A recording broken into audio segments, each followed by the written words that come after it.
deep within the emerald heart of the Yucatan Peninsula, where the air hangs thick with humidity and the cries of unseen birds echo through towering ceiba. Trees, ancient temples rose like stone titans, their stairways reaching hungrily toward the sky. Dawn spilled its first light across the jagged silhouettes of these monoliths, and long, trembling shadows stretched over the sacrificial altars, their surfaces worn smooth by generations of ritual touch and fear. Here, the Maya believed, the lifeblood of humans fed the heartbeat of the cosmos, a river of vitality flowing upward to quench the gods' insatiable hunger.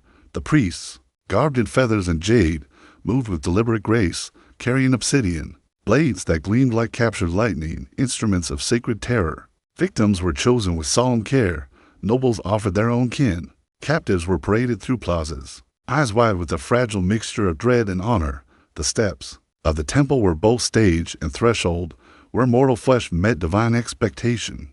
The priest, his pulse steady and reverent, would pierce the tongue or chest, and the rich, dark blood would spill into intricately carved vessels, catching the light in a macabre dance. Sometimes hearts were removed, warm and trembling, to serve as bridges between the earthly and celestial realms.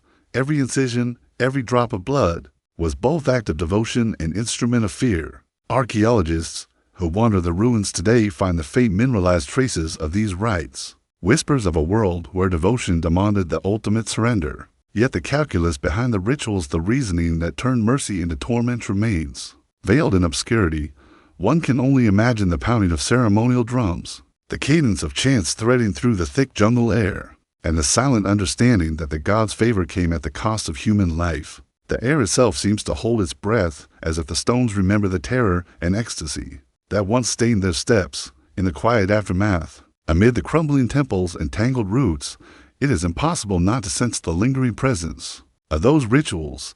The bloodletting was both communion and covenant, a terrifying affirmation that mortality could be offered to eternity. And as the wind sighs through the ruins, carrying with it the faint scent of earth and decay, the question remains, why did humanity bend so completely to the gods' will? And why does the echo of those ancient ceremonies still stir the soul with awe and dread, even in their absence? The temples, silent now, whisper a reminder that some knowledge, once touched, leaves an indelible mark on the heart, a haunting reflection on the intertwined nature of fear, devotion, and the human, longing to connect with the divine. Beneath the shadowed eaves of the early Shang palaces, where carved beams caught the first fragile light of dawn, the air was thick with incense and the hushed murmurs of priests. Smoke curled and drifted in lazy spirals, carrying with it the anxious breath of kings and commoners alike, all seeking to glimpse the future through the bones of the departed. In the dim inner sanctums, ox scapuli and turtle plastrons lay arrayed upon stone tables, their surfaces polished and heated until fissures formed, small cracks etched by the invisible hand of destiny. Each bone was a vessel of inquiry, a conduit through which the ancestors might speak, and a silent witness to the human longing for certainty amid the chaotic flux of life.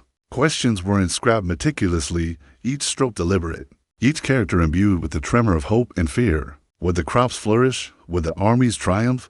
Would the king live another season? The priests approached the bones with ritualized reverence, their hands trembling as they applied heated rods to evoke the divine fractures. Each split and splinter was read with intense scrutiny, interpreted as a sacred message, a whisper from the spirits who lingered between worlds, the fate of entire provinces, the ebb and flow of harvests. Even the fortunes of the royal line seemed to hinge on the fragile lines and cracks of these ancient relics. Thousands of such bones have been unearthed in the ruins of the Shang capital, each bearing the weight of unanswered questions and human desire. They speak silently of lives poised on the edge of destiny, of anxiety made tangible in the curvature of a scapula, the jagged fissure of a turtle's shell.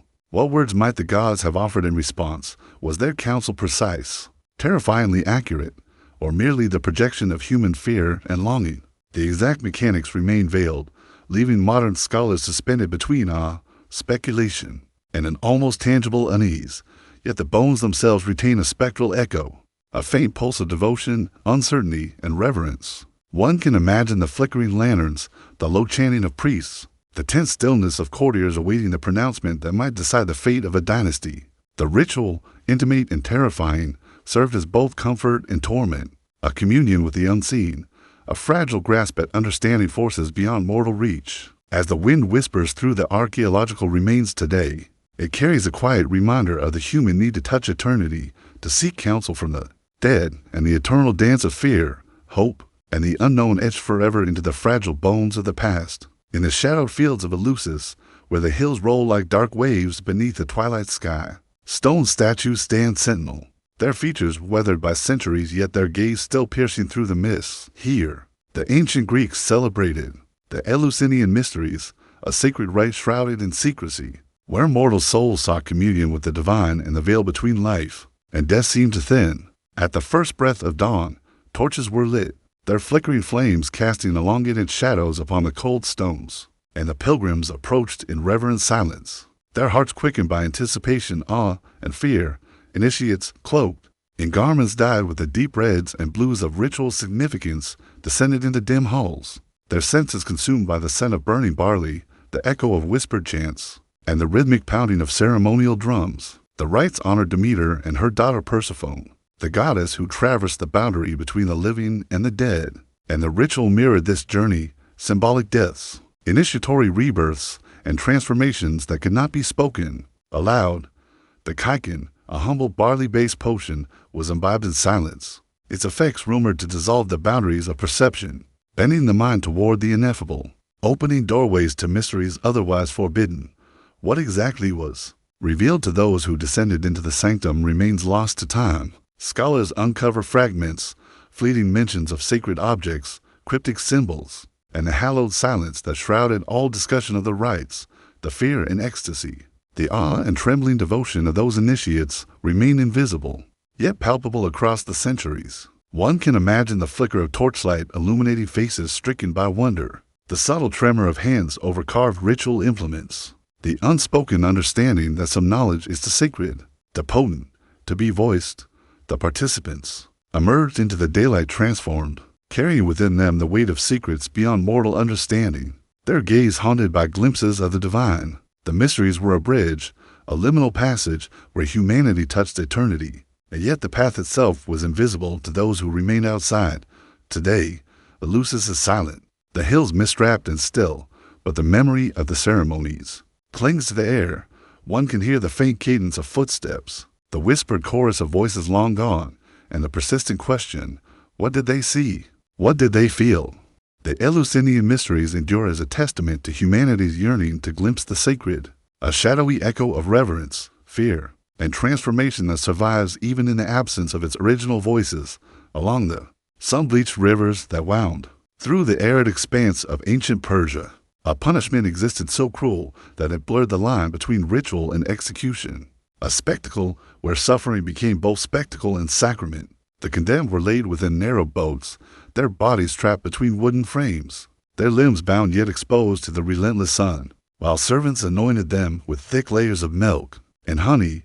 The substance glistened in the unforgiving light, a sweet coating that drew the attention of insects in an eerie communion of torment and inevitability. Days bled into nights, and the natural world assumed its role in the ritual, transforming it into a slow theater of agony, where flesh, spirit, and time were inexorably intertwined. This punishment, known as scaphism, was both judicial decree and ritualized horror. Historical accounts, sparse and fragmented, speak of victims who lingered in the liminal space between life and death, their cries mingling with the relentless hum of insects and the whispering winds of the river valley. The act was precise in its design, survival stretched, fear intensified, and mortality became a mirror reflecting the cruelty sanctioned by power. Scholars debate the frequency and authenticity of such punishments, but even as legend, scaphism serves as a cautionary tale, a dark echo of authority wielded without mercy, and of the ritualistic blending of morality and terror. The rivers themselves, now calm and indifferent, carry the memory of these events, a current imbued with silent testimony to suffering, devotion, and the extremes of human governance. One imagines the tremor of muscles in agony, the glistening bodies under the sun, the endless hum of insects orchestrating a macabre symphony of life yielding to inevitable decay. In this suspended state, time itself seems to stretch, folding the minutes into hours, and the hours into a nightmarish eternity where the boundaries between ritual, punishment, and cosmic order dissolve. To consider scaphism is to confront the darkness within civilization, to see the fragile line between justice and atrocity, devotion and fear. It is a ritual of mortality, a meditation on human fragility, and a testament to the enduring power of myth to shape our understanding of cruelty and sanctity.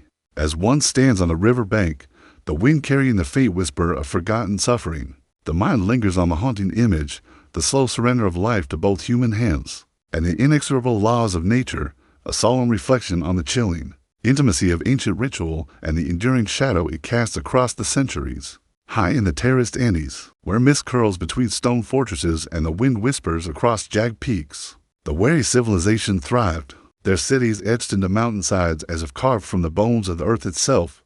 Among the mysteries of their society are accounts of ritualistic cannibalism, acts not born of desperation but of spiritual devotion, where the line between reverence and horror was drawn with deliberate intent. Victims sometimes prisoners captured in distant conflicts, sometimes individuals chosen for honor were brought into ceremonial plazas, where silence reigned except for the murmured prayers and the faint crackle of fires that had burned since dawn. The feasts were conducted with solemn ritual, offerings were prepared with care, chants intoned in a rhythm that mirrored the heartbeat of the mountains, and the aroma of roasted flesh mingled with incense in the thin, crisp air. Each act was both sacred and terrifying, an attempt to commune with the divine through the most intimate surrender of life. Bones bear the marks of precise cuts, cooking, and consumption, fragments of evidence that speak of a society in which survival, worship, and fear were inseparably entwined.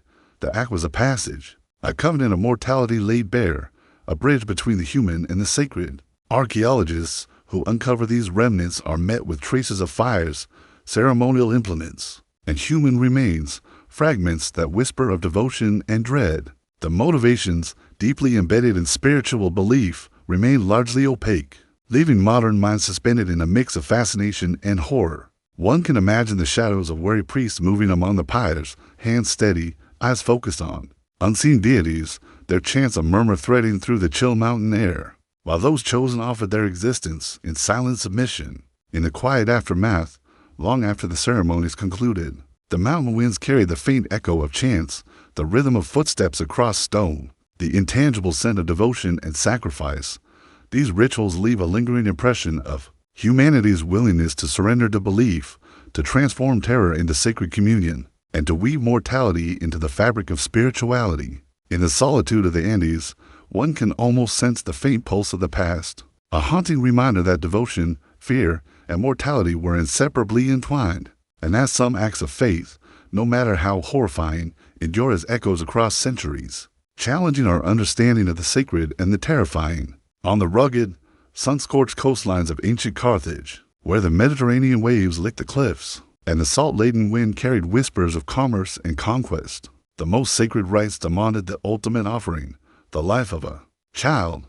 In the hidden precincts of temples dedicated to Baal Hammon and Tanit, priests moved with ritualized solemnity, their robes catching the glint of early light, the chants they intoned reverberating against stone walls as though the echoes themselves were meant to carry prayers to the heavens. Families approached the altars with hearts heavy with devotion and dread, children in their arms, knowing that these innocent lives were the currency of divine favor. Urns containing the ashes of infants, recovered by modern archaeologists, bear silent testimony to these rituals, each fragment a voice from the past, a trace of sorrow frozen in time. The ceremonies themselves unfolded with meticulous attention, the child placed upon a consecrated stone, the priest offering invocations, the flicker of torches casting quivering shadows upon the anxious faces of the families. Some accounts speak of fire, of the finality of sacrifice, while others suggest the solemn deposition of the child into sacred pits, their lives extinguished to ensure prosperity, fertility, and protection. The air would have been thick with incense, the mingling of grief, reverence, and fear tangible to all present.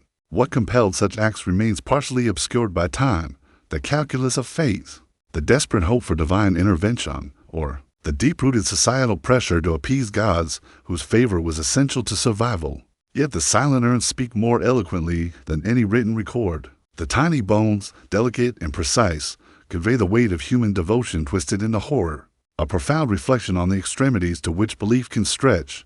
Even now, walking among the coastal ruins, one can imagine the distant chant of priests, the whispered prayers of parents, and the haunting stillness that followed each offering. The waves crash as they did millennia ago, indifferent, yet carrying the memory of devotion, terror, and loss. In contemplating these ceremonies, the mind lingers on the fragile boundary between faith and fanaticism, the beauty and horror intertwined in human ritual. The child sacrifices of Carthage endure in the echoes of history, a chilling meditation on innocence, mortality, and the relentless reach of devotion into the realm of the sacred, and the unspeakable beneath the relentless sun of the valley of Mexico, where the jagged pyramids of Tenochtitlan pierced the sky. A ritual of awe and terror unfolded on the grand steps of the Templo Mayor. The air was thick with incense and the metallic scent of blood, mingling with the cries of the chosen, warriors and captives alike, who ascended the sacred steps with hearts pounding and eyes wide in both fear and devotion. The Aztecs believed that the sun required nourishment, that the survival of their people depended on the offering of human life, and that the gods themselves hungered for the heartbeat of sacrifice. Priests, adorned with feathers, jade, and gold, moved with meticulous precision, their obsidian blades catching the morning light, a flash of inevitability in the sea of trembling bodies. The victim was laid upon the altar stone, and in a gesture, both sacred and horrifying, the chest was pierced, the heart torn free, and lifted skyward in a silent offering of Huitzilopochtli. Drums beat a relentless cadence, the chants of the priests threading through the plaza like a dark river, binding the living and the divine. Terror and devotion intertwined in a rhythm as old as the city itself. Archaeologists have uncovered thousands of remains at the base of the pyramid, evidence of a devotion interwoven with brutality, of lives surrendered willingly or unwillingly to the rhythm of faith. Each ceremony was both a spiritual imperative and a demonstration of political power, a reminder of the gods' favor and wrath. The exact understanding of the spiritual calculus remains partially obscured, leaving a haunting ambiguity that has echoed through centuries. As the sun climbed and shadows shifted across the pyramidal stones, one can imagine the smell of incense mingling with the iron tang of blood, the rhythmic pounding of drums resonating in the chest, the collective anxiety of a populace caught in the gravity of cosmic duty.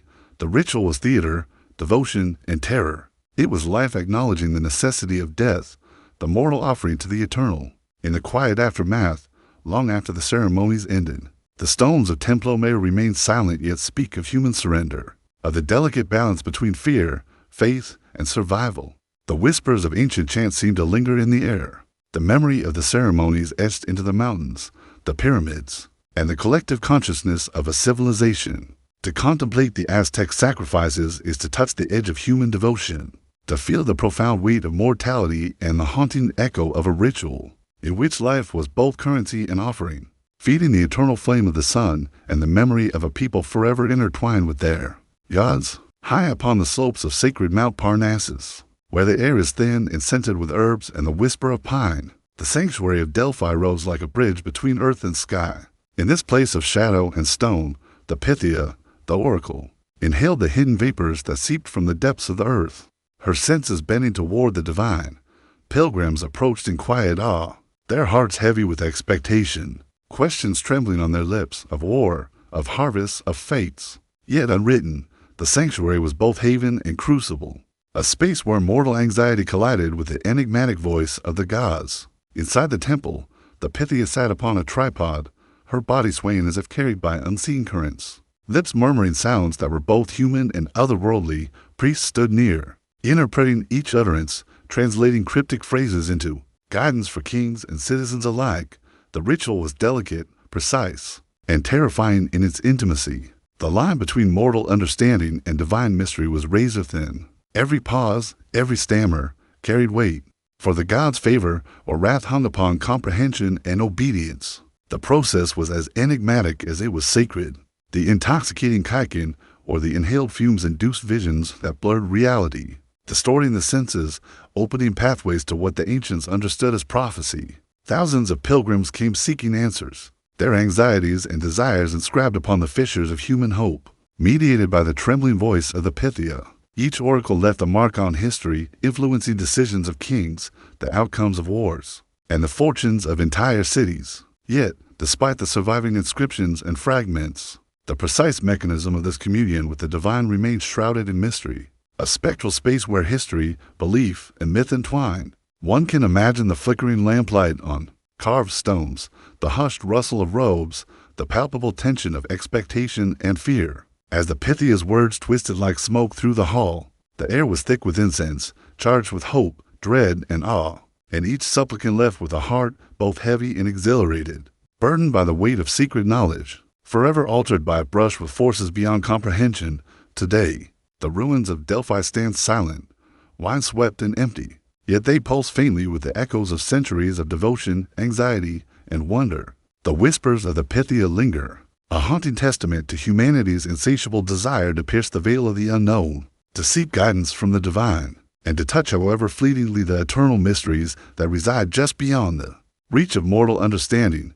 In the sun-baked mesas of the American Southwest, where the earth splits into jagged cliffs and wine-carved valleys, the Hopi people performed a ritual that balanced on the knife edge between devotion and danger. The snake dance, an ancient ceremony of survival and communion, was held to summon rain, to ensure fertility, and to maintain harmony with the forces of nature. Barefoot participants moved with careful rhythm, the snakes slithering across their limbs, cold and alive, a living testament to courage, faith, and the sacred trust between human and animal. The ceremonial grounds were marked by the scent of sage and sweetgrass, the low hum of drums echoing across the mesas, mingling with the anxious whisper of wind. Every movement was deliberate, each step a prayer, each gesture packed with unseen powers. The serpents, revered as sacred messengers, were treated with awe. Their flickering tongues and glistening scales were as much instruments of devotion as the chants and dances of the people. Observers, both ancient and modern, speak of the hypnotic rhythm, the shiver of anticipation, and the quiet terror that underlay the ritual's beauty. The snake dance was more than ceremony, it was a crucible. Participants confronted fear directly, allowing the dangerous and unpredictable to touch their skin and, through it, their souls. Each coil of a serpent was a thread connecting the mortal to the divine. Each is a message carried across time from ancestors who had performed the dance for generations. Anthropologists and oral histories preserve fragments of these practices, revealing a ritual that demanded both physical courage and spiritual surrender, a meditation on life, death, and the fragility of human control. In the cool of evening, as the dance concluded, the snakes were returned to the earth. The drums faded, and the wind carried away the lingering scent of incense and sweat. The participants, transformed by the encounter, carried with them the intimate knowledge that devotion often requires surrender, and that true communion with the divine is both terrifying and beautiful. In the empty mesas today, the echo of the dance remains a ghostly rhythm that threads through stone and sky, whispering lessons of courage, mortality, and the fragile connection between humans and the living embodiments of sacred power. In the mist-laden forests of ancient Gaul and Britain, where gnarled oaks clawed at the sky and the fog swirled like restless spirits, among the stone circles, the Druids exercised authority over life, death, and the natural world. Within sacred groves, where sunlight barely pierced the dense canopy, they conducted rituals that intertwined fear, reverence, and the mysteries of the cosmos. Accounts from classical observers, though fragmentary and often colored by awe or terror, speak of human offerings, acts intended to appease deities, ensure fertile harvests, or maintain cosmic equilibrium. Victims, sometimes prisoners of war, sometimes those chosen for their spiritual significance, were presented upon wooden platforms or laid within towering stone circles. The Druids, robed in the natural dyes of bark, ash, and ritual pigments, moved with precision and solemnity, their hands tracing patterns in the air. Their voice is carrying low, undulating chants that resonated through the mist. The forest seemed to hold its breath. The rustle of leaves, the distant call of a bird, and the subtle hum of life itself became part of the ritual. Each sound a thread in the tapestry of fear, devotion, and mystery. The act itself, whether by fire, blade, or deposition, was conducted with meticulous care, each movement imbued with spiritual intent. The rituals were designed not merely to appease gods, but to engage with the unseen forces that govern life and death, a delicate balancing act in which the fate of the community was entwined with the surrender of the individual. Archaeological traces, coupled with classical writings, hint at elaborate ceremonies, the precise arrangement of stones, the sacred geometry of the groves, and the symbolic gestures that reinforce the sacredness of the offering. One can imagine the quiet tension as the victim approached the altar, the sway of torchlight across wet stone, the hushed whispers of the assembly, the breath caught in awe and terror alike. The forest, ancient and patient, bore witness to each act, its shadows preserving the memory of devotion and sacrifice. The Druid ceremonies blurred the boundary between myth and reality, creating a liminal space where mortality, fear, and reverence intertwined. Even today, the stone circles and groves exude a haunting presence, the mist curling among the trunks as though carrying the echoes of chants from centuries past. In those silent woods, one can almost hear the rhythmic cadence of ancient voices, feel the weight of unseen eyes, and contemplate the fragile intersection of humanity, faith, and mortality. The Druidic rituals endure as a spectral reminder that, in the quest to commune with the sacred, humans have long embraced acts both terrifying and reverent, leaving whispers of devotion woven into the very fabric of the natural world. High in the cloud-wrapped Andes, where the mist coils around steep cliffs and the wind whispers through jagged peaks, the Chachapoya people of ancient Peru performed a ritual that entwined death with the heavens. Known as sky burials, these ceremonies placed the deceased upon cliffside platforms exposed to the elements, the sun, and the scavenging birds, transforming mortality into a sacred dialogue between earth and sky. The mountains themselves seemed to participate, their echoes carrying prayers and lamentations across the valleys below. The ritual was both reverent and harrowing. The bodies were wrapped in woven fabrics and laid upon stone platforms that jutted from the cliffs like the arms of a god, reaching into the void. The Chachapoya believed that by returning the body to nature, through the air and the creatures of the sky, the spirit would ascend, unburdened and purified, closer to the divine. Families, shrouded in grief and devotion, watched from a distance, their chants mingling with the moan of the wind, the cries of condors, and the subtle rustle of mist across the stones. Archaeological remains reveal traces of these platforms and the careful placement of bodies, evidence of a civilization attuned to both the mortal and the sacred. The ritual demanded patience, courage, and an intimate understanding of the landscape, for exposure to the elements could be as harsh and unforgiving as the grief it sought to honor. Each burial was a meditation on impermanence, a reminder of the delicate balance between life and death, and a testament to the Chachapoya's deep communion with their environment. The mountains, ancient and indifferent, retain the faint echoes of these ceremonies, the wind that might carry the timbre of mourning, the sunlight glinting off cliff faces where spirits were set free, the distant shadow of birds circling high above. To witness or imagine the ritual is to feel the simultaneous weight and liberation of mortality, the solemnity of surrender, and the haunting beauty of a civilization that embraced death not with fear, but with reverent ritual. Even today, the remnants of these sky burials evoke a silent awe. The cliffside platforms, empty yet resonant, hold the memory of devotion, of lives honored in harmony with the heavens, and of a sacred trust between the living and the dead.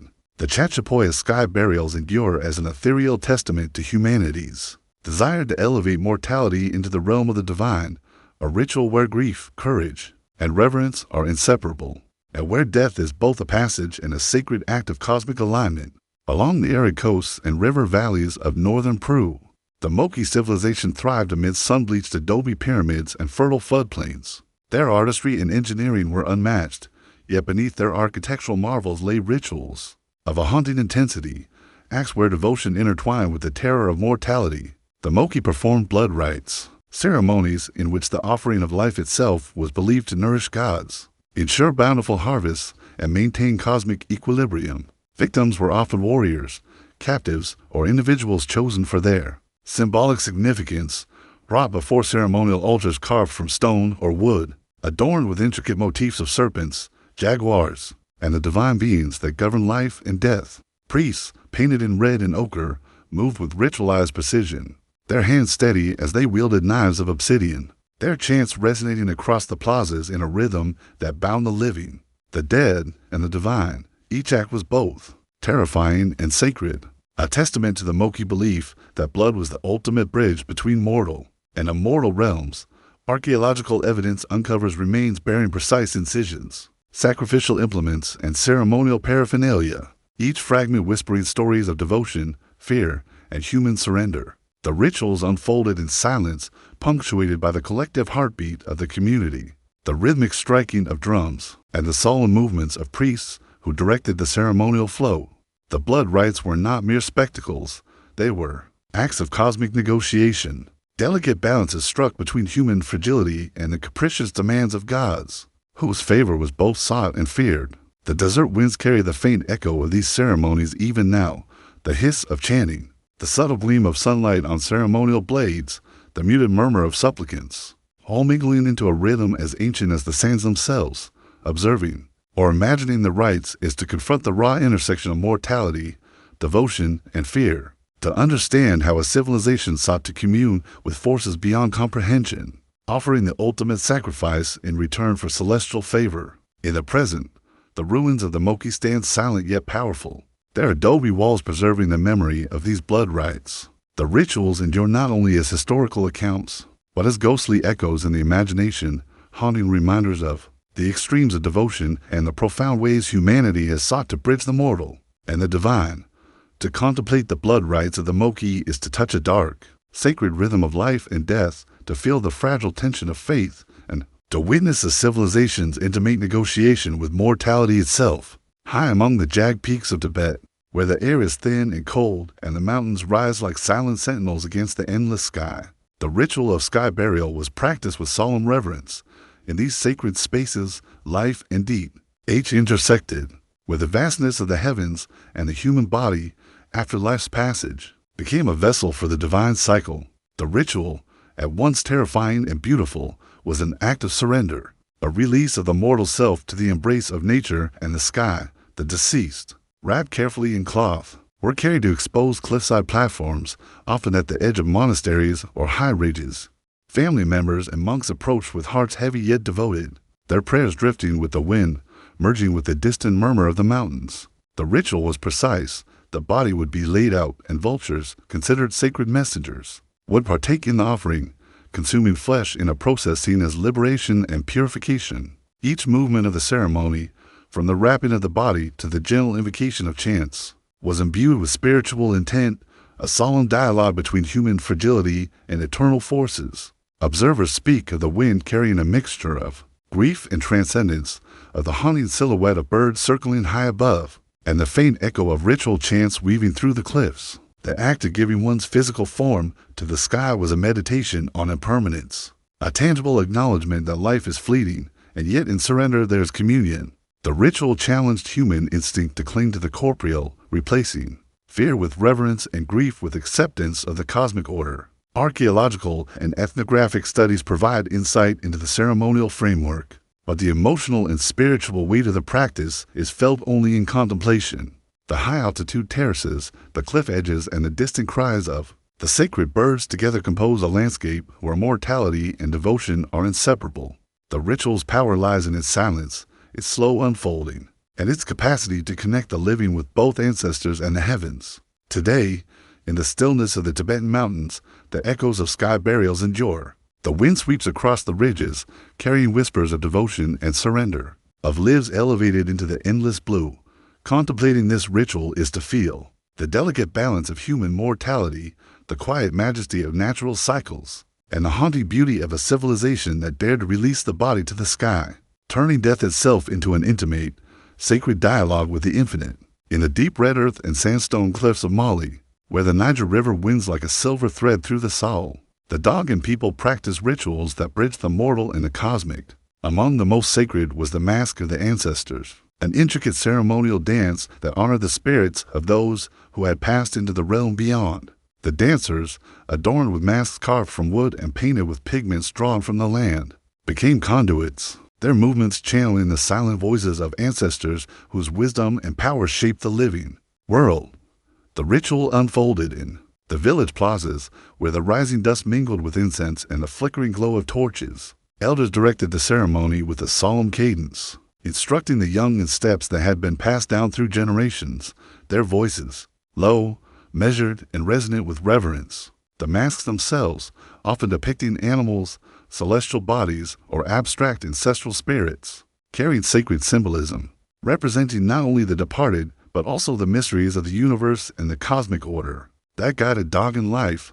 Participants and spectators alike moved within a delicate balance of awe and fear, for the mask was not merely dance, but a medium through which the boundary between the living and the dead blurred. The performers' gestures, rhythmically synchronized to drums and chants, evoked ancient myths, tales of creation, death, and rebirth. Each motion, each pivot, was a conversation with forces unseen, a dialogue between time, memory, and the sacred. The spirits of ancestors were believed to inhabit the masks during the performance, infusing the dance with both guidance and a tangible sense of presence. Scholars and anthropologists have marveled at the continuity and complexity of these rituals. Yet much remains intangible: the emotional resonance, the spiritual depth, the intimate communion with the unseen. One can imagine standing among the villagers, the dust rising around dancing figures, the flickering firelight casting eerie, moving shadows, and feeling the presence of centuries-old spirits watching, judging, blessing, and teaching. In the silence that follows the mask, the village exhales collectively, the air heavy with memory, devotion, and the quiet weight of ancestral gaze. The ritual endures as both an act of remembrance and a meditation on mortality, revealing how deeply human communities seek connection beyond life, how fear and reverence intertwine, and how sacred traditions transform the ephemeral into the eternal, leaving echoes of devotion etched into the very soil and stone of the Doggin homeland. On the sun-warmed island of Crete, where the sea sparkles against limestone cliffs and the air carries the scent of salt and herbs, the Minoans worshipped a deity known as the snake goddess. Her image, often a figure with serpents entwined around her arms, commanded both reverence and awe. In the labyrinthine palaces of Knossos, rituals were performed that honored her power over life, death, and the mysteries hidden beneath the earth. The serpents, revered as living symbols of renewal and connection to the divine, slithered in sacred spaces, their movements a living scripture, each coil and flicker imbued with meaning. Priests and priestesses, clad in flowing robes adorned with intricate embroidery, carried out ceremonies within frescoed halls and stone courtyards, where the light of oil lamps flickered across the walls, painting shadows that seemed to dance. Alongside the performers, offerings of grain, wine, and incense were made, but the heart of the ritual centered on communion with the goddess herself. Through the snakes and through symbolic acts of life, death, and regeneration, participants entered trances guided by rhythmic drumbeats, chants, and the hypnotic sway of serpentine movement, connecting with forces unseen yet palpably present. Archaeologists have uncovered shrines, figurines, and frescoes that depict the rituals in haunting detail, yet the precise methods, intentions, and experiences remain tantalizingly obscure. Each artifact whispers of devotion, fear, and a sacred understanding of the cycles of nature, mortality, and the unseen. The serpents were not merely creatures but living conduits, bridging the human and divine, the known and the mysterious. Imagining the ritual, one can feel the cool marble beneath bare feet, the hiss of snakes against stone, the heavy scent of burning incense mingling with the tang of anticipation, the flickering shadows that play across painted walls. The participants moved in sync with an unseen rhythm, hearts and minds attuned to the pulse of the sacred, embracing both the beauty and the terror of communion with the goddess. Today, the remnants of Minoan palaces and the figurines of the snake goddess continue to exude a quiet power, a spectral echo of devotion and mystery. The rituals endure in memory and imagination, a testament to humanity's fascination with the cycle of life and death, the sacred serpents that slither between worlds, and the timeless desire to commune with forces beyond understanding, where reverence and awe blend into a silent, eternal rhythm. In the rolling hills and shadowed valleys of ancient Italy, where cypress trees swayed over silent tombs and earth held the weight of centuries, the Etruscans performed funerary rites that honored the delicate passage from life to death. Their necropolises, elaborate cities of the dead, were carved into rock, their walls adorned with vivid frescoes depicting feasts, dances, and ceremonies meant to guide souls toward the afterlife. The rituals, intricate and solemn, were designed to maintain the harmony between the living and the dead, between mortal existence and the eternal beyond. Families gathered in tombs and on terraces, bringing offerings of food, drink, and crafted goods to accompany the deceased. Priests and priestesses, cloaked in ceremonial garments, conducted rites of purification and invocation, their chants echoing softly against stone, mingling with the faint rustle of the wind through the cypress branches. The rituals emphasized continuity and memory, transforming mourning into a sacred dialogue with ancestors, a negotiation of fate and remembrance. The deceased were often depicted in frescoes as participating in eternal feasts, a testament to the Etruscans' belief in life beyond death and the sacred interconnectedness of all generations. Archaeological discoveries reveal intricately painted sarcophagi, urns, and tomb chambers, each detail meticulously crafted to honor the dead. Yet, Despite the wealth of material evidence, the emotional and spiritual essence of the rites remains partially veiled, known only through the silent testimonies of stone and pigment. The rites involve processions, symbolic gestures, and offerings, intended to guide souls and protect the living from misfortune. Weaving a complex tapestry of devotion, fear, and hope, one can imagine the quiet terraces under a dimming sun, the muted footsteps of mourners, the flicker of torches casting dancing shadows upon carved walls, the low hum of voices echoing through the chambers.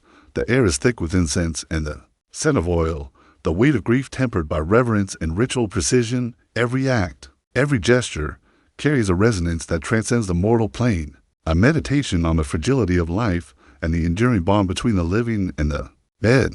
Today, the Etruscan tombs remain, weathered yet potent, silent witnesses to a civilization deeply attuned to the mysteries of mortality. Their funerary rites endure as a testament to humanity's desire to honor, remember, and connect with those who have passed, offering a haunting reflection on the eternal rhythm of life, death, and devotion. On the jagged coastlines of ancient Campania, where waves crash against cliffs and the sea sprays mingle with the scent of salt and incense, the Sibyl of Cumae offered glimpses into the unknown. Her prophecies, whispered from deep within the labyrinthine tunnels beneath the Acropolis, were sought by kings, generals, and citizens alike, each yearning to grasp the secrets of fate. The Sibyl herself was a figure of both reverence and fear, believed to be touched by divine forces. Her words a bridge between mortal understanding and the ineffable will of the gods. The entrance to her sanctuary was dim and foreboding, carved into rock and lit by the flicker of oil lamps whose smoke curled like restless spirits. Along the walls, pilgrims approached in silence, their footsteps measured, their hearts tense. With anticipation and trepidation, the Sibyl, often draped in flowing garments and marked with signs of ritual initiation, received her visitors with solemn gestures, her eyes seeming to see beyond the present into the folds of time itself. Her pronouncements were delivered in cryptic verse, each word weighed with layers of meaning, each pause pregnant with unspoken power.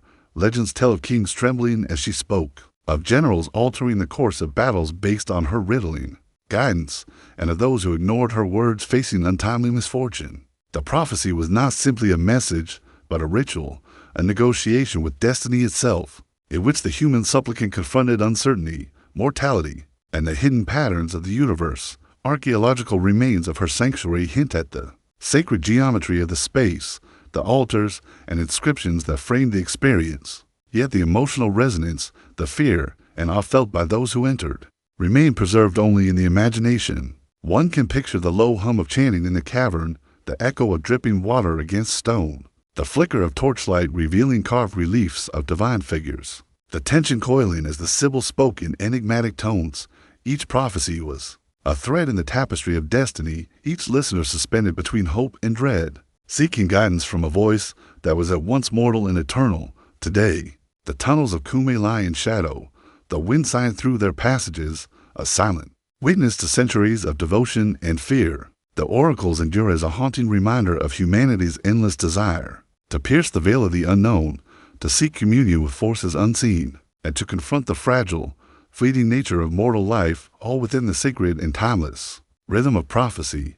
High atop the rugged peaks of Crete, where clouds cling to limestone ridges and the sun's golden light spills over terraced cliffs, the Minoans held rituals shrouded in secrecy and awe.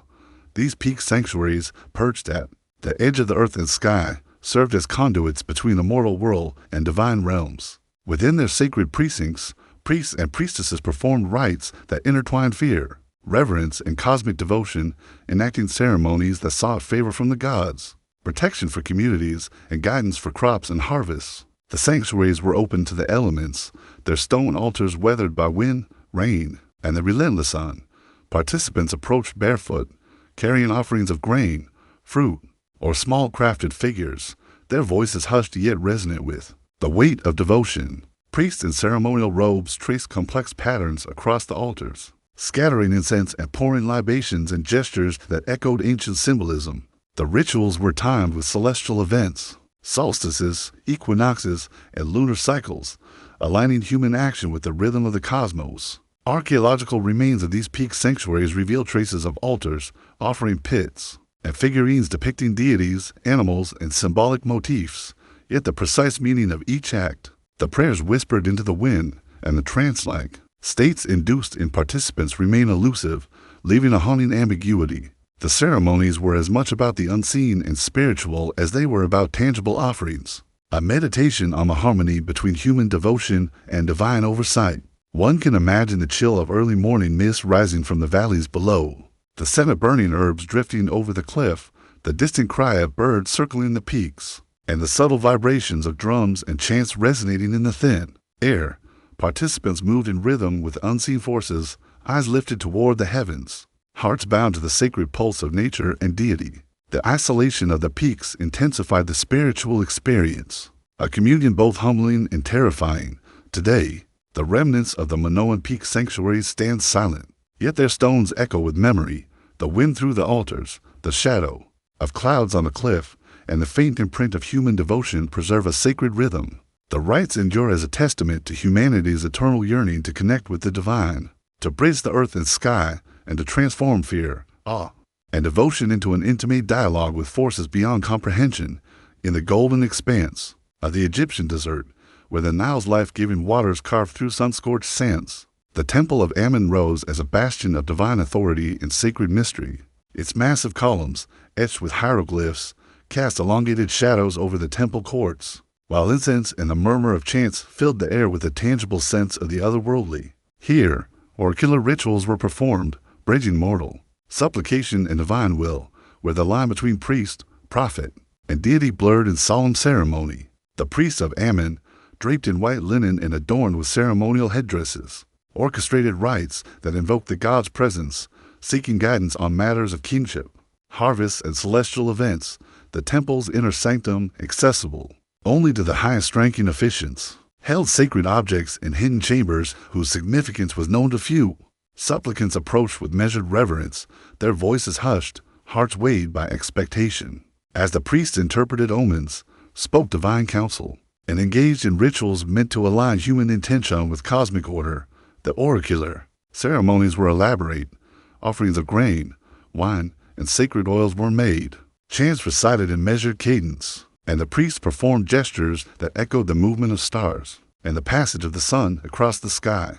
Each ritual was a negotiation with forces unseen, a dialogue in which humans sought to discern the inscrutable plans of the divine. Archaeological findings inscribed stelae, votive objects, and temple layouts provide glimpses into the material framework of these rites, yet the emotional resonance, the sense of awe, and the intimate fear experienced by participants remain largely inaccessible to the modern observer. One can imagine the flicker of torchlight against towering stone, the rhythmic pulse of drums, the mingling scent of burning incense and Nile reeds, and the hush of anticipation as the priest intones the will of Ammon. Each prophecy, each interpreted omen, carries with it the weight of kings and commoners alike, suspended between hope and dread, certainty and mystery. Today, the ruins of the temple of Ammon stand in desert silence, wind whispering through broken columns and sun-warmed stone. The oracular rituals endure in memory and imagination, a haunting testament to humanity's desire to touch the divine, to navigate the precarious terrain of fate, and to find guidance in the interplay between mortal devotion and eternal cosmic forces. High in the Andean peaks, where clouds weave between jagged mountains and the air is thin with altitude, the Inca Empire held rituals that reached toward the heavens in both devotion and dread. At the heart of these ceremonies was Inti, the sun god, whose favor was believed to sustain life, agriculture, and the very fabric of society. To honor him, the Inca performed sacrifices of both animals and humans, acts that intertwined reverence, fear, and cosmic necessity. The ceremonies took place on elevated terraces and mountaintops, where the earth met sky and the sun's rays fell upon polished stone. Victims, often children chosen for their purity, were carried with solemn procession from distant villages, their faces serene yet shadowed by the gravity of their role. Priests in elaborate headdresses guided the rituals, chanting in rhythmic cadences that resonated across the valleys below, blending human voice with the wind's own song. Offerings of gold, textiles, and precious food accompanied the participants, material symbols of devotion laid before the deity whose power was absolute. The sacrifices were precise and deliberate.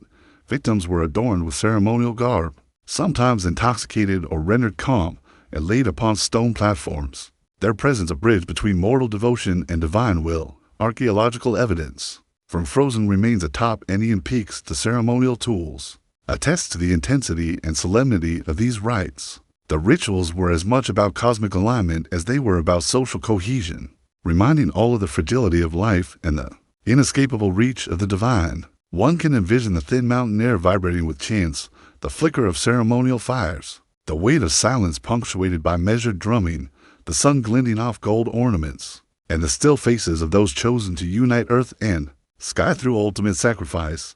Every movement, every gesture, carries profound meaning, a meditation on mortality, devotion, and humanity's longing to transcend its earthly confines. Today, the peaks hold only echoes of these rites. The wind whistles through terraces, and the stones retain the memory of devotion and fear. The sun sacrifices endure as haunting reminders of the lengths to which a civilization would reach to commune with the divine, of humanity's desire to negotiate life, death, and the favor of forces far greater than any mortal understanding, leaving an indelible mark upon both earth and spirit.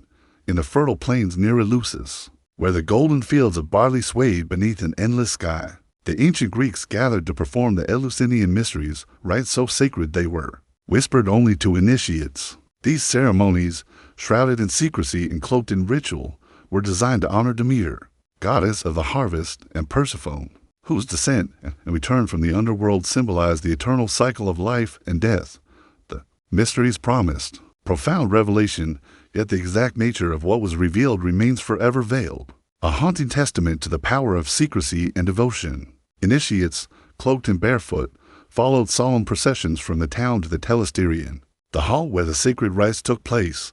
The air was thick with incense, the chants of priests weaving through the flickering torchlight, echoing off stone walls that had witnessed centuries of devotion. Pilgrims were guided in the darkness, their senses heightened, hearts quickened, as they passed through stages of purification, meditation, and symbolic death. The experience was meant to strip the mortal self bare, preparing the soul to glimpse truths reserved for those who dared to surrender to the unknown. The consumption of chitin, a sacred barley potion, played a central role, its properties believed to alter consciousness and blur the lines between the material and the divine. Through shadowed rituals, cryptic chants, and the interplay of silence and revelation, the participants entered a liminal space, suspended between fear, awe, and ecstasy. The events were meticulously orchestrated, yet their power lay in the mystery, the unspeakable knowledge, the unseen transformation that left the initiates forever changed. Archaeological remnants, walls of the Telesterion, inscriptions, and artifacts offer glimpses into these rites, yet the emotional resonance, the trembling anticipation, and the sacred terror are lost to history, accessible only through imagination. One can envision the stillness broken by rhythmic footsteps, the flicker of torches casting long shadows, the hush of collective breath as the veil of the mortal world was lifted, if only briefly. Today, the ruins of Eleusis stand silent, yet the air seems to hold the weight of centuries of devotion, secrecy, and transformation. The mysteries endure as a meditation on the human desire to touch the divine, to confront mortality and the unknown, and to find meaning in the cycles of life and death. The veiled rites remain a haunting echo, a reminder that some truths are sacred precisely because they cannot be spoken aloud, resonating across time in whispers of awe, fear, and reverent wonder. In the dawn-lit plains of ancient India, where rivers glisten like molten silver and the scent of incense mingled with the earthy aroma of soil, the Vedic yanas were performed rituals of fire and devotion that bridged the human and the divine.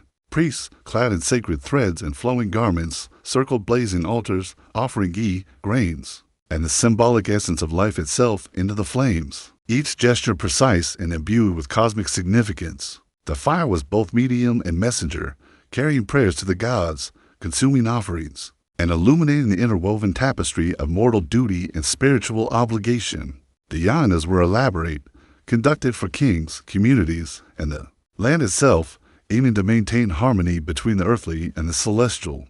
Chanting of the Rigveda resonated over the plains, each syllable vibrating with intent, each mantra a sacred incantation invoking the favor of deities who governed creation, sustenance, and destiny. Participants approached the flames with reverence and trepidation, conscious of the power they had invited, of the unseen forces poised to respond to their devotion, their fears, and their desires.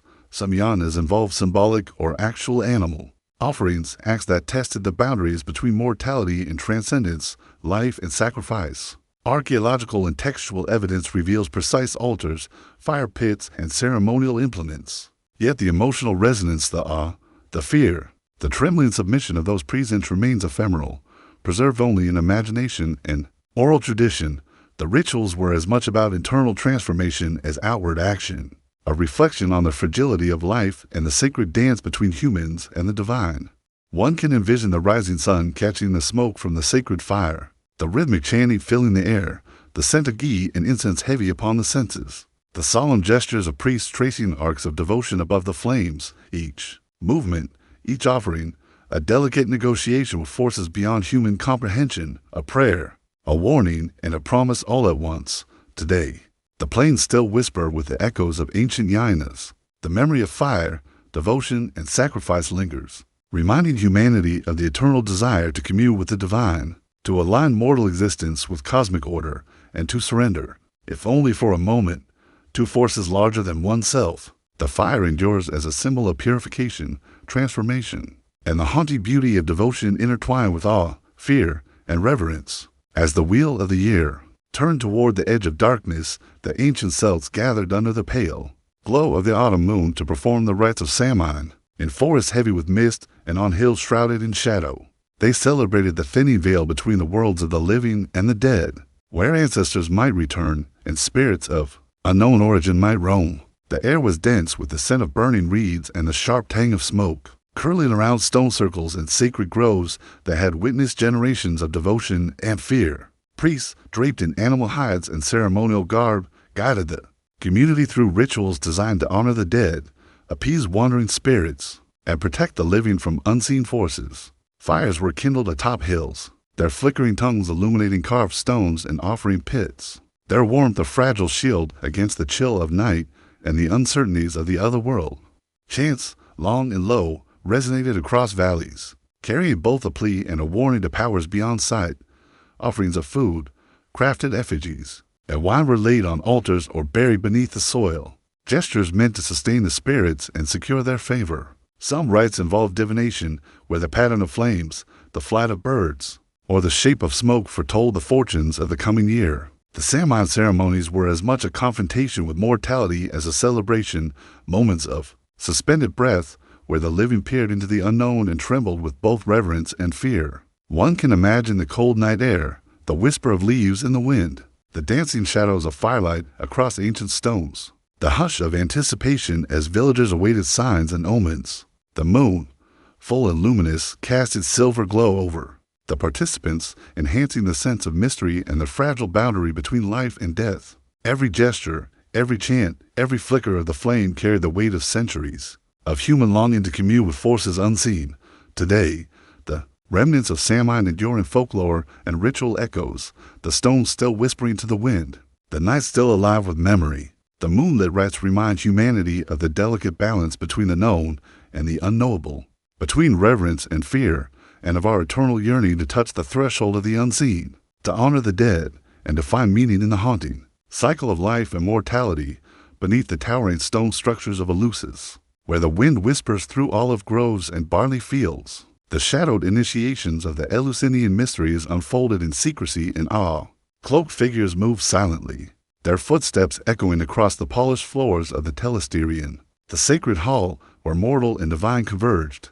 The air was thick with incense, the muted murmur of chants weaving a tapestry of anticipation, fear, and reverence, a prelude to the revelations that awaited only those brave enough to enter. The initiates, guided by priests and priestesses, passed through stages of purification and meditation, shedding the familiar world and preparing to confront the mysteries beyond comprehension.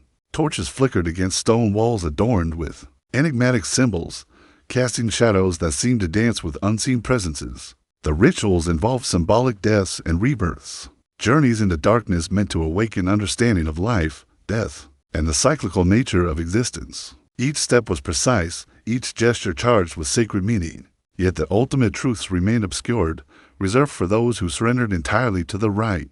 Central to the initiation was the consumption of kaiken, a barley-based potion, said to alter perception and connect the mortal soul to divine insight. The initiate's experiences were deeply personal, often ineffable, leaving them transformed yet silent. Archaeological evidence inscribed walls, ceremonial artifacts, and the architecture of the telesterion provides glimpses into the structure of the ceremonies. Yet the emotional resonance, the pulse of dread and wonder, exists only in imagination and oral tradition. The shadowed initiations were an intimate dialogue with the divine, a negotiation between fear and enlightenment. One can envision the hush of expectant breath, the low chant of ritualized voices, the interplay of torchlight and darkness, the heavy scent of incense curling through the hall, and the palpable tension of the unknown pressing against the soul. Every movement, every sound, every flicker of shadow was a thread in the invisible tapestry connecting the human and the sacred. Today, Eleusis stands silent, the stones and ruins holding memory in their weathered surfaces. The shadowed initiations endure as a meditation on devotion, mystery, and the fragile boundary between mortal understanding and divine revelation. They remind us that some truths are not meant to be spoken, only felt and surrendered to, leaving a haunting echo across the centuries, a timeless whisper of awe, fear, and sacred transformation. Along the windswept coasts of ancient Carthage, where the Mediterranean Sea crashes against jagged cliffs and salt-laden breezes stir the air, the Tophets held their chilling ceremonies. These sacred enclosures, filled with stone altars and urns, bore witness to rituals that demanded the highest price of devotion, the lives of the youngest and most innocent. The Carthaginians believed that to secure the favor of gods such as Baal Hammon and Tanit, the blood of children, willingly offered by parents or entrusted by the city, was necessary to maintain prosperity, protection, and divine blessing. Families, shrouded in grief and hope, approached the stone altars with offerings and prayers. Priests, adorned with ceremonial garb and symbols of authority, orchestrated the rites with solemn precision, their chants rising and falling like waves against the shore. The air was heavy with incense, smoke curling upward as though carrying each plea into the realm of the gods. The children, often swaddled in ritual garments, were presented with both reverence and terror, embodying the fragile bridge between human devotion and divine will. Archaeological excavations of Tophets have revealed urns filled with cremated remains, the traces of tiny bones scorched by fire, a haunting testament to the intensity of belief and the extremes of human sacrifice. Yet the motivations, the precise timing, and the internal understanding of participants remain elusive, leaving a spectral uncertainty that permeates the ruins. Some suggest these rituals were born of desperation, others of unwavering faith. But the echo of grief, devotion, and terror remains palpable across the centuries. One can imagine the soft murmurs of prayers, the flickering torchlight casting long shadows on stone, the rhythmic drumming or chanting resonating through the enclosure, the smell of burning offerings mingling with the salty sea air. Each gesture, each prayer, each act of submission to forces unseen was an intimate negotiation with fate and divinity, a delicate and terrifying covenant that bound mortal hearts to the will of gods, whose eyes were invisible but all-seeing. Today, the ruins of the Tophets lie quiet, but the memory of devotion, sacrifice, and human anguish lingers in the stones and ash. The Carthaginian rites endure as a somber reflection on the extremes of faith, the human desire to appease powers greater than oneself, and the fragile line between piety and horror. In the silence of the Mediterranean winds, one can almost hear the whispered cries of hope and fear that once rose beneath the night sky, haunting reminders of devotion's most disturbing reach. Beneath the bustling streets of ancient Rome, hidden in the shadows of stone vaults and subterranean chambers, the Mithraic mysteries unfolded in secrecy and awe. The cult of Mithras, devoted to the god of light, courage, and cosmic order, held initiation so veiled that even the curious were kept at the threshold, never permitted to glimpse the rites within. Torches flickered against carved reliefs depicting the gods slaying the sacred bull, their shadows dancing on the walls, illuminating the sacred narrative in a spectral glow. Initiates descended into the underground temples, or Mithria, through narrow, stone-lined passages. The air was thick with incense and the muted hum of whispered prayers, a sacred tension that pressed upon the heart. Cloaked figures performed rituals that involved oaths of loyalty, symbolic rebirth, and the enactment of cosmic struggle, each gesture laden with profound meaning. The consumption of sacred meals, shared in solemn silence, reinforced the bond between the mortal aspirant and the divine, and between the initiates themselves. Archaeological evidence, stone carvings, altars, and relics provides fragments of the Mithraic ceremonies, yet the full experience, The inner symbolism and the emotional resonance remain hidden, like echoes trapped in the stone. The central myth of Mithras slaying the bull was acted out in the imagination of the initiate, a meditation on life, death, and renewal, and a confrontation with the eternal mysteries that govern the cosmos. The secrecy itself became a sacred instrument, shaping the psyche of the faithful and binding them in shared awe and devotion. One can envision the cold stone walls pressing close, the flicker of torchlight creating long shadows, the faint smell of smoke curling through the chamber, the quiet reverence of those present vibrating in the air. Every chant, every gesture, every silent heartbeat was a thread in an invisible tapestry connecting mortal life with cosmic order, fear with enlightenment, secrecy with sacredness. Today, the ruins of Mithria lie buried beneath centuries of earth and civilization, yet the memory of the rituals persists in the stones and reliefs, a haunting reminder of devotion cloaked in darkness. The Mithraic mysteries endure as a meditation on secrecy, faith, and the human longing to touch the divine, a shadowed echo that reminds us some truths are only accessible to those who surrender themselves fully to the unseen and the sacred.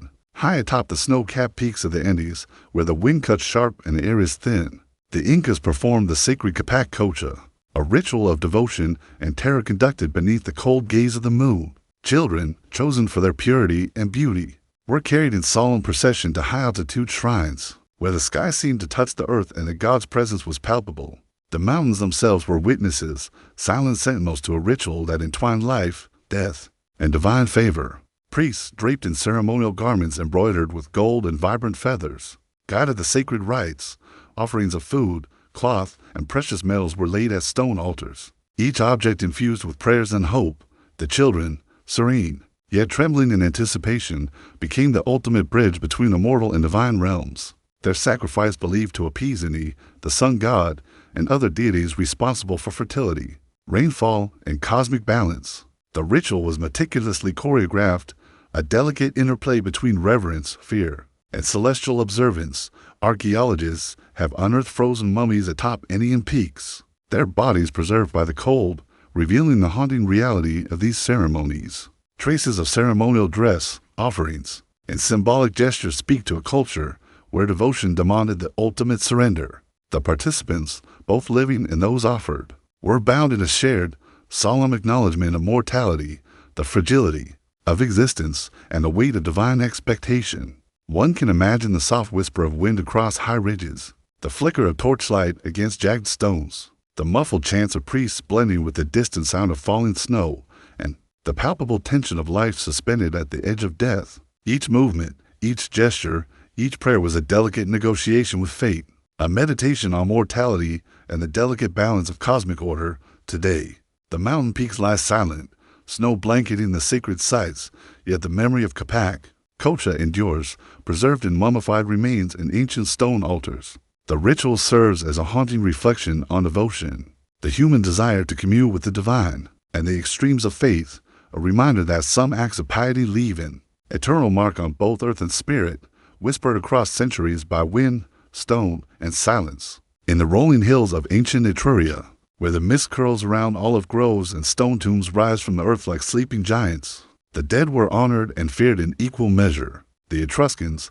masters of both artistry and ritual, performed chthonic rites within their necropolises, sacred cities of the dead where stone chambers echoed with silent prayers. The tombs, adorned with painted frescoes and intricate carvings, depicted not just life, but the perilous journey beyond it, a haunting reflection of a culture deeply entwined with mortality and the unseen. Priests and family members gathered, in quiet reverence, bearing offerings of wine, bread, and crafted objects for those who had passed. Lamps cast flickering light upon frescoed walls, illuminating scenes of banquets, processions, and journeys into the afterlife.